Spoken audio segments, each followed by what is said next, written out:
Hello, I'm Refashionista Sheri, and I got a lot of hats in my collection. And you know what? Today, I'm going to share them all with you because believe it or not, I got even more than this.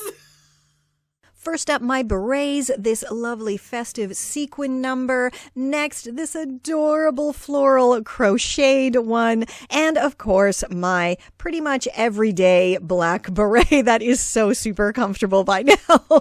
And my collection of Cloche hats or Cloche hats, however the heck you want to say it. I love this style of hat so much because you can so easily pull it down over your eyes when you want people to leave you alone. And it actually works. And now, my wonderful private investigator hats. I don't know if they're really called this. Is what I call them. And when I wear them, I kind of have this voice going in my head all the time. See? Oh, that's kind of a Cloche hat, though, isn't it? Or is it more private eye? I don't know. And who doesn't love Newsboy caps? I certainly do. And I wear them all the time in the colder months.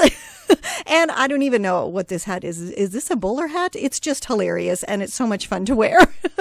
And, oh, right, who absolutely doesn't love sun hats? This one is foldable and it can fold up really, really small and it's great for traveling. Wide brimmed felt hats are absolutely perfect for fall. And this one actually used to be a white-ish color and I dyed it and now it looks denim, which is pretty cool. And here's another lovely felt hat. And did you guys know I actually used to teach country dancing in my younger years, so of course I still have a cowboy hat.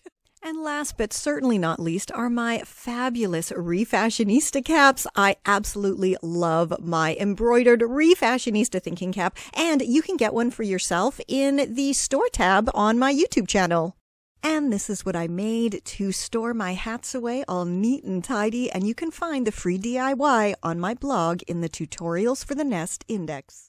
This is Confessions of a Refashionista.